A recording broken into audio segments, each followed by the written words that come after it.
And to see a Cancer rising, Cancer is known as very nurturing, very mothering, very restorative, healing energy. That's a beautiful energy for us to bring into our client interactions, into our one-on-one interactions, organization to donor, organization to beneficiary, organization to client, prospective parent who's going to be taking a course. The thing that I was really interested in when we brought this up was the fact that we were talking so much about resources, about how we're going to change our approach from being like, oh, is this something that we can afford to do, to instead, we need to find the right people because there are people out there to help. The second house is known as the house of resources. And to see Mars in there, Mars is all about developing the courage to take action. Leo gets this reputation of being very like dramatic or performative. But what Leo is really about is finding your right audience. Who can you truly be yourself in front of? Who can you bear your vulnerability to, your deepest, actually heartfelt message to? When you take that courageous action and find your right audience, it's telling you that the resource will follow. And it's not necessarily just meaning financial resource, it's meaning anything that provides stability, confidence as an organization, that concrete foundation that you were talking about, that's all part of this here. Jennifer really, I'm jumping around a lot, but this is how I roll. Jennifer brought up the fact that there's these things called stelliums. Stelliums means a concentration of 3 or more placements in either a house or a sign. So we have a huge concentration of energy in the 10th house, which is mission, public image. It can be your career or your job, but ideally it's more like, what do you inspire in the world? How are you leaving your mark in the world? The 11th house is long-term goals, community, relationships where you mutually benefit from each other. These are like friendships, friends you have because you love them, 7th house. This is friends you have because there's a benefit going both ways from that. So when we see this huge amount of Taurus energy, Taurus naturally belongs in the 2nd house. It's this very primal, earth-based, knowledge-based, intuition-based, this knowing. It moves slow and steady. It's loyal. It builds on itself in a very intentional way. Sometimes people with a lot of Taurus energy, people get really, they're taking too long to do this. Oh, they're too focused. Come on, let's just move, let's just go. It is fixed earth energy. It wants to be very intentional with what it does. We are very intentional with Mercury, how we speak, our perception as we bring it into the world, how we shine our light into the world. But at the same time, the world, Uranus here, the world is also seeing us as a little bit out there. Uranus is like shock waves. Uranus is earthquakes. It can be the breakdown or the breakthrough. So to have Uranus there, we kind of are breaking things down for our community, breaking down old structures, things that people have relied on for a long time. And right after Uranus, I didn't plan for these asteroids to be in here. This is just my default settings, which is why I gave it the transits chart instead of the one I named. This is Hygeia. Hygeia is the goddess of preventative medicine. If you're familiar at all with like the Greek gods, Asclepius and all the surgery, you see like the snakes and stuff. We even see it today in the emblems for medical doctors. Hygeia was the god of surgery's daughter, who was actually all about preventative care, homeopathy, taking care of yourself. How do you scrub up? How do you prepare yourself for life in a way that doesn't necessarily need shocking interventions later in life? So it's almost saying we're creating some sort of lasting, long-term, community-focused mission that is very intentional in how it moves through the world, because it is providing this sort of structure for humanity at large that prevents potentially these kind of traumas happening. I don't want to dive too far into Sedna because this is a very heavy, higher level of consciousness. This is the outer limits of the Kuiper Belt. This is a trans-Neptunian object. It has an 11,000-year orb. That's a very long orb. Most of us, it's moving fast right now, but most of us have it in Taurus or else Aries if you're a little bit older. But it moves super slow. This is that story of the Arctic goddess who her fingers were chopped off by her father in a desperate attempt to save himself from dying also, and she fell to the bottom of the ocean. It is, in a word, the highest octave of abandonment.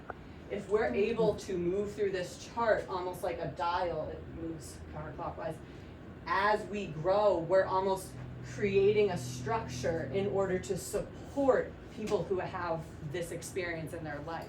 Identify with this level of loss, this level of betrayal, this level of I was without nothing, drowning at the bottom of the ocean because I had been severed from my entire existence and everything that mattered to me. I'm gonna get a little lighter now. Okay, Jupiter right here is kind of like the ending, like little like kiss from the universe, honestly, because it's Jupiter in Gemini and it's in the 12th house.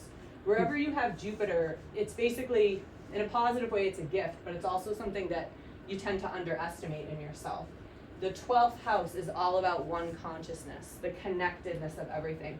To have Jupiter in the 12th house is essentially saying there are some level of, if this language resonates, guardian angels.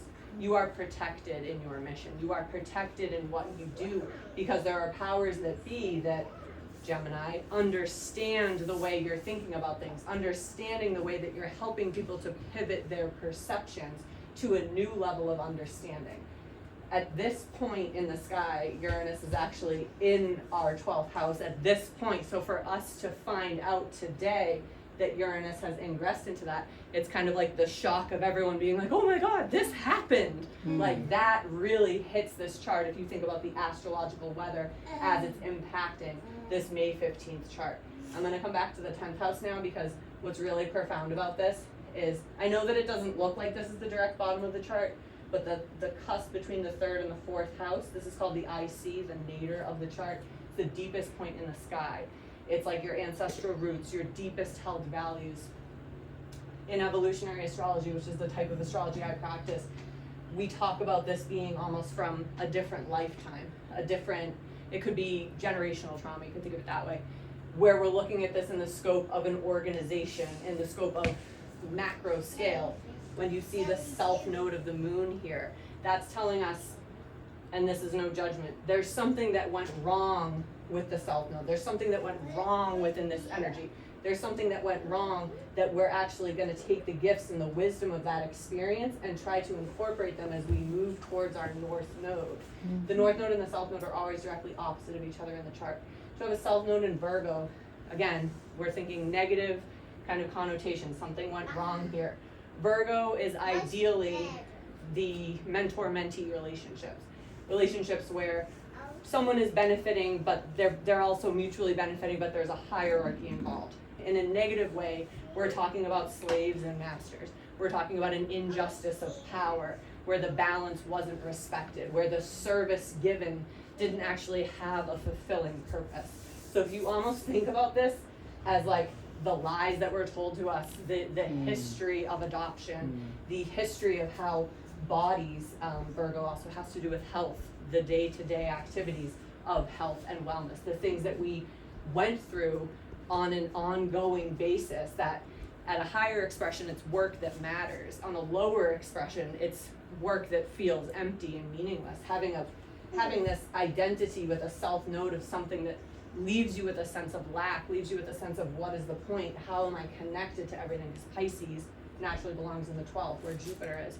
Jupiter rules Pisces, so it's already pulling that back in, and it's right here at the very top of our chart. So it's telling us, take all the wisdom of what we know about this history of adoption, move it into a place of purpose, move this service, for lack of a better word, that we are very familiar with, that has gone on in the adoption industry, from the service of children, helping to fulfill goals of parenting, the service of the adoption industry, making, people rich, all of that, all of the injustices in this, and moving it towards a place of how can we actually heal from this and find a place of lovingness and understanding where we all came from, understanding without judgment that there is a higher path here to bring us all back together.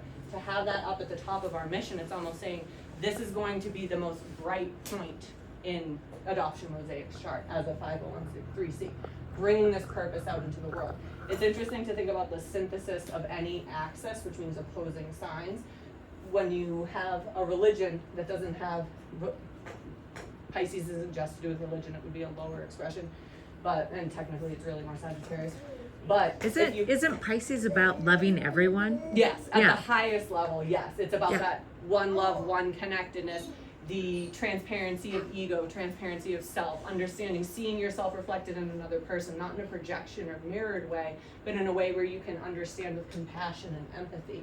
So as we bring these axes together, it's like when you have a spiritual community that lacks service, ego ends up taking over. When you have service that doesn't have a sense of purpose, it starts to feel like work that doesn't actually matter. Like, what am I doing this for? So the idea of bringing all of that angst, all of that history, all of that trouble into a place of purpose, and right there conjuncted at the anaretic degree, anything at 29 degrees, it's a significant degree. It's saying the wisdom of everything that came before it, we are ready to bring out into the world. Saturn is the great works. It belongs in the 10th and 11th house. It's a very powerful position. The node of the moon is a point in the sky. This is the highest planet in the chart. Longevity, doing the thing over time. It appreciates the discipline. It appreciates how long you've worked at this. Exactly conjunct is Ceres. If you know the story of Demeter and Persephone, where the mother, Demeter, Persephone went down to the underworld, went with Hades, and Demeter was completely, heartbroken over this. Winter came, no more harvest, everything was just depressed, she couldn't even function. And then for Demeter to come, or for Persephone to come back up, and then they rejoiced together, they had that reunion, they had that time together, that cycle over and over again. In one word, Ceres represents abandonment. So we're talking about incorporating these energies together in a way that shows people the interconnectedness of everything and brings them to a place of understanding and building purpose, finding a way to turn that pain, to turn that service, to turn that abuse of self, abuse on a daily basis. And I don't even want to say daily, because think about it in spirit time. Like, even with that timeline from the 4th of July, it's like all these days, these periods of, we were talking orphan trains, we were talking Georgia Tam, we were talking, thinking of those as all of these different periods of Virgoan time, bringing that to a place of how do we bring this all together and show people how to heal from this, how to have compassion for the story of the truth of what actually was going on. Another thing that's really interesting in this chart is Pluto, god of hell, Hades, the underworld, in Aquarius. So we're talking about revolutionary new ways, Aquarian energy, Uranian energy, 11th house energy. It's often misunderstood. It's from the future. Think about when Muhammad Ali, very Aquarian chart, when he gave everything up to be an objector of the Vietnam War. He was stripped of his boxing title. He was put in prison. Everyone thought he was a criminal. They were like, what is wrong with you? This is rebellion for the sake of rebellion. Nobody understood, because those actions, the way he was thinking, was of the future. He had an understanding that not everyone else understood. So what's important about that is recognizing that when we do come to places where people don't understand what we're doing, we don't want to take that to the heart. We want to remember that we are looking for our vulnerable audience for us to bring this forward to. Not our vulnerable, our right audience to bring our vulnerability forward to show the right people exactly who we are. Find those right people to create our foundation. It will be interesting to watch this chart play out, because directly opposite Jupiter, the great benefic, is the moon, the healing energy. It rules Cancer. This is actually the healer of the chart. Sagittarius, expanding minds. It can talk about expansive travel across lands, but it can also just be like philosophical journeys, new levels of understanding, not thinking the lower expression of it is like the illusion of clarity. When people say, oh yeah, adoption doesn't matter, or they have this block around there being trauma, this is the daily works of the 6th house, bringing that information out into the world in this way that does heal and restore people to a place of understanding in order for the entire chart to start activating. Wow. Does anyone have any questions? Should I stop it there? That's good, right?